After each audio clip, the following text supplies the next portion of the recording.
Os ornamentos de uma mulher cristã, parte 02, dia 28 de outubro de 2025.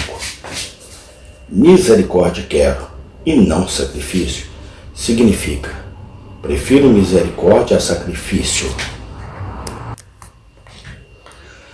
Ao mesmo tempo, não há dúvida de que, nas palavras do texto, presume-se que as mulheres em todos os tempos são, e que as mulheres daquela época eram excessivamente viciadas em vestimentas ornamentais, que elas se apegavam tanto à modéstia quanto à economia por seus hábitos.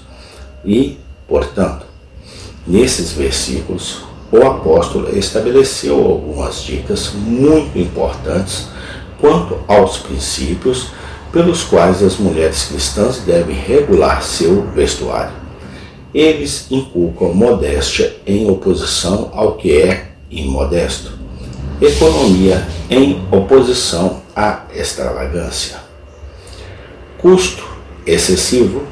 Sobre esta passagem, argumenta e alimenta o orgulho do coração e defrauda, se não os outros de seus direitos, pelo menos os pobres de sua caridade, que, aos olhos de Deus, é uma dívida.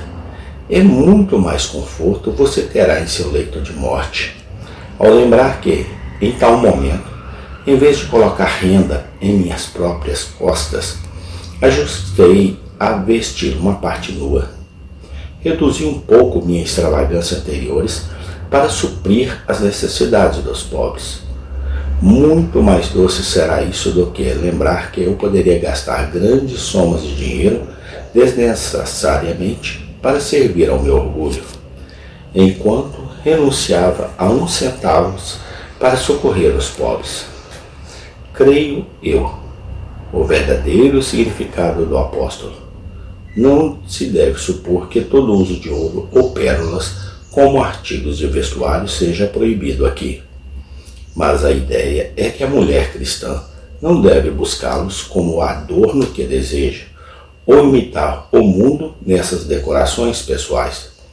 Pode ser difícil decidir quanto ornamento é permitido e quando a linha verdadeira é ultrapassada. Mas, embora isso não possa ser determinado por nenhuma regra exata, visto que muito depende da idade, da posição social e dos meios que se possui, existe uma regra geral aplicável a todos e que pode regular a todos. É que a linha verdadeira é ultrapassada quando se pensa mais neste adorno externo do que no ornamento do coração. Qualquer decoração externa que ocupe a mente e que ocupe mais o tempo e a atenção do que as virtudes do coração, podemos ter certeza de que é errada. A vestimenta deve ser tal que não atrair atenção, tal que seja adequada à nossa situação, tal que não seja particularmente singular, tal que não deixe a impressão de que o coração está fixado nela. É uma ambição pobre para enfeitar um corpo moribundo com ouro e pérolas. Não se deve esquecer que em breve ele precisará de outras roupas e ocupará uma posição em que ouro e pérolas seriam motivo de chacota. Quando o coração está certo, quando há um amor verdadeiro e supremo pela religião, geralmente não é difícil regular a questão da vestimenta. É notável que Platão, o mais nobre de todos os sábios gregos, tenha uma passagem que se assemelha notavelmente à do apóstolo. O comportamento e não o ouro é o ornamento de uma mulher. Para mulheres imorais, essas coisas, joias e ornamentos, são vantajosas para atrair mais admiradores. Mas para uma mulher que deseja desfrutar do favor de um homem, o bom comportamento é o ornamento apropriado e não as roupas. E você deve ter o rubor no rosto, que é o sinal de modéstia, em vez de pintura. e dignidade e sobriedade em vez de ouro e esmeraldas.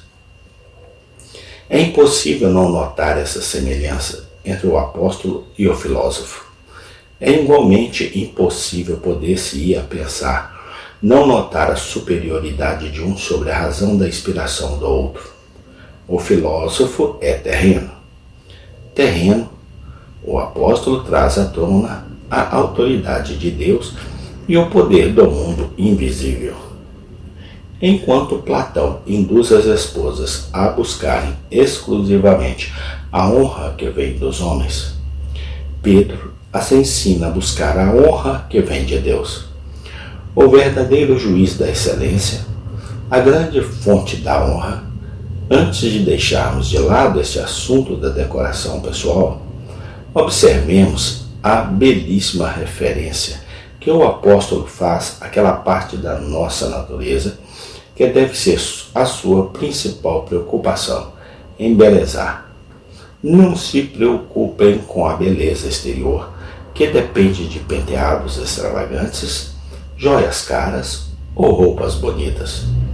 Vocês devem ser conhecidas pela beleza que vem de dentro, a beleza que não se apaga, de um espírito gentil e tranquilo, que é tão preciosa para Deus. Quão requintadamente isso é expresso, quão impressionantes as ideias que são transmitidas, e a decoração da alma, e não do corpo, com a qual as mulheres cristãs devem ser principalmente solícitas e preocupadas. A alma é indestrutível e imortal. Assim devem ser seus ornamentos. O que joias de prata ou joias de ouro podem fazer por isso? Pode o diamante brilhar no intelecto? Ou o rubi resplandecer no coração? Ou a pérola ser engastada na consciência? Amém. Tem continuação. Obrigado a Deus. Dá-nos a tua bênção, a tua graça, o teu amor, no nome do Senhor Jesus Cristo. Amém.